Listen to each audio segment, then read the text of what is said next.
하나님의 말씀은 맛있습니다. 하나님의 말씀은 즐겁습니다. 하나님의 말씀은 생명과 행복을 줍니다. 500독 성경 통독 훈련 원장입니다. 여수 살리는 교회 임기환 목사가 하나님의 말씀을 봉독하고 전하는 시간입니다.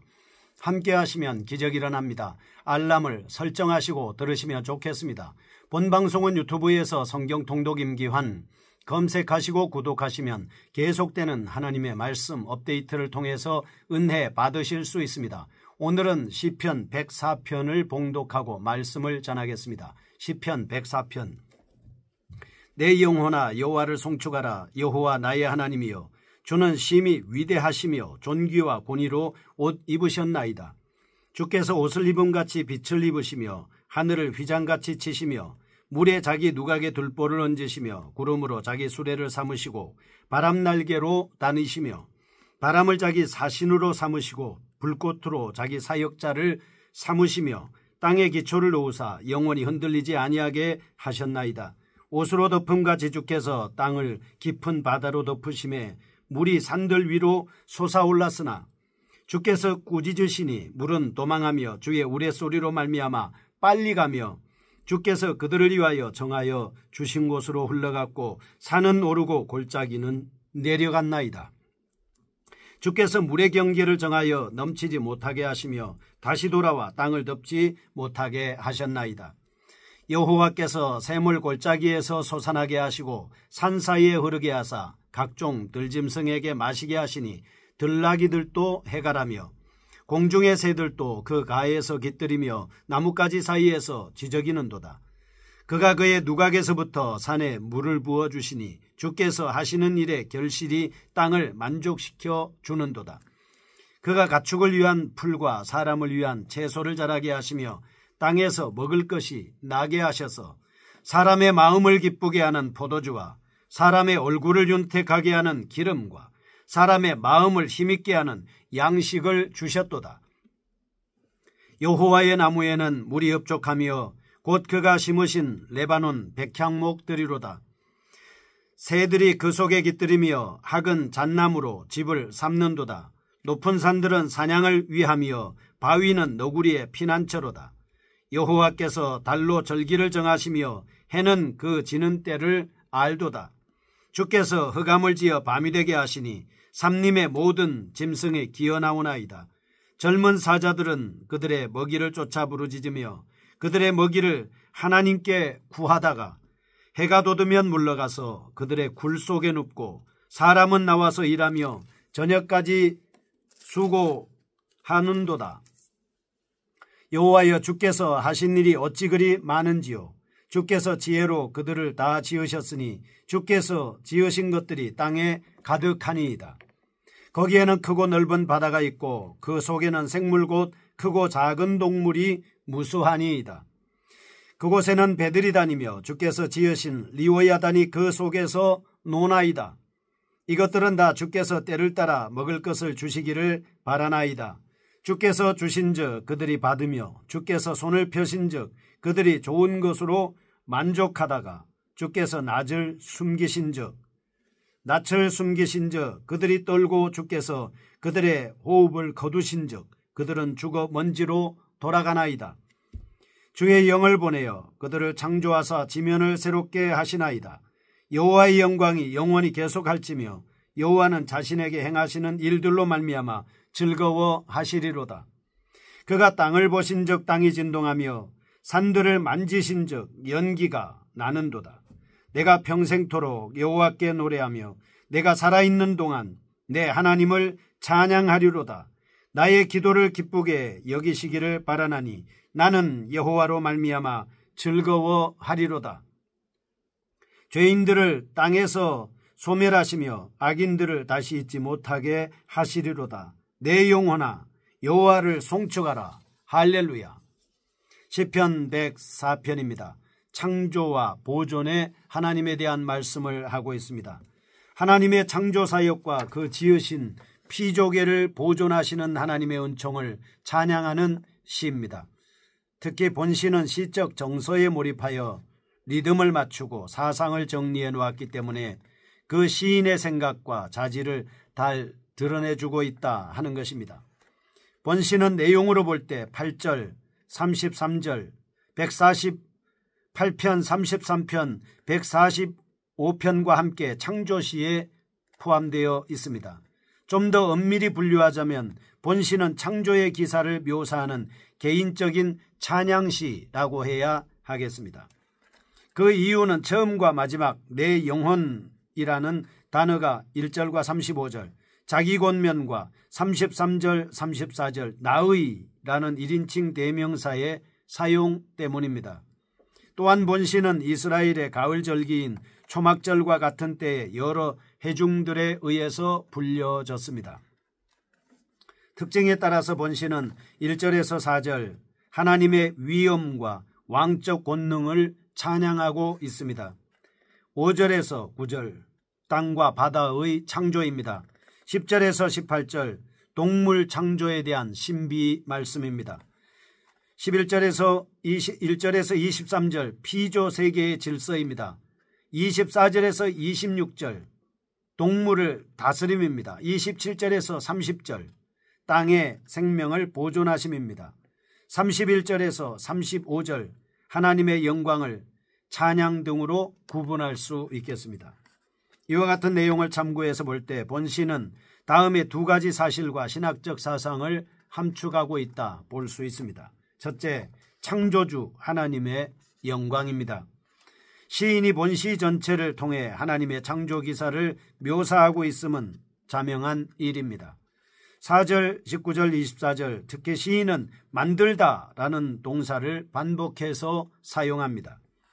이 단어는 본래 무로부터 유를 생산한다라고 하는 의미입니다. 시인이 하나님의 창조주 되심을 얼마나 강조하고 있는지를 잘 보여주고 있습니다. 사실 고대 근동국가에서는 하나님보다 오히려 자연계의 피조물들이 숭배의 대상이 됐습니다. 그럼에도 불구하고 시인은 자연의 존재를 객체로 보고 있습니다. 즉 모든 자연이 하나님의 창조적 힘에 의해 존재됐습니다.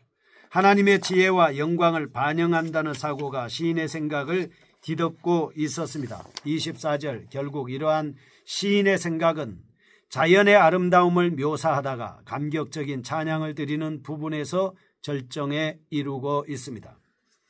둘째, 보존자이신 하나님의 은혜입니다. 시인은 하나님의 창조 사실뿐만 아니라 그 지으신 피조 세계를 하나님이 유지하시며 다스린다고 노래하고 있습니다. 낮과 밤의 기한을 정한 것이나 생명체의 생존과 죽음까지도 하나님의 뜻 가운데서 이루어진다라고 말합니다. 여기서 말하려는 핵심은 하나님이 결코 창조만 하시고 방관하시는 분이 아니라 계속적으로 섭리하고 계신다는 사실입니다. 이 상에서 우리가 배우게 될 수 있는 몇 가지 교훈. 첫째, 피조물 중의 일부인 우리 성도들은 해, 달, 자연의 생물들, 땅, 바다 등을 볼 때마다 피조물로 마땅히 드려야 할 영광과 찬송을 하나님께 드려야 한다는 것입니다. 둘째, 모든 피조물은 절대적으로 창조주에 의해 만들어졌으므로 겸손하게 주의 뜻을 발견하고 순종하면서 살아야 한다는 점입니다. 셋째, 하나님께서는 역사의 방관자가 아니라 피조 세계를 능동적으로 보존하시고 유지하시는 분이라는 점입니다. 첫 번째 1절에서 18절 보겠습니다. 창조주 영광을 찬양하라는 내용입니다. 하나님의 지혜로 만들어진 창조계를 묘사하고 있습니다. 1절, 자기 영혼에게 찬양을 촉구하고 있습니다.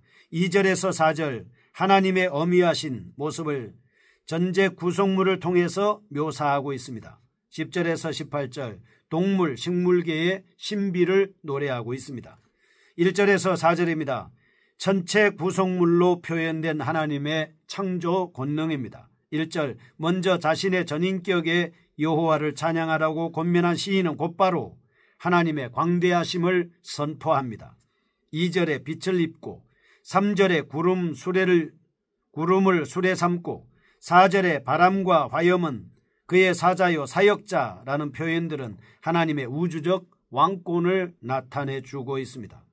결국 시인은 본단락에서 자신이 직접 만든 창조계를 자유자재로 움직이시는 하나님의 왕적 권위와 창조주로서의 능력을 마음껏 찬양하는 것입니다.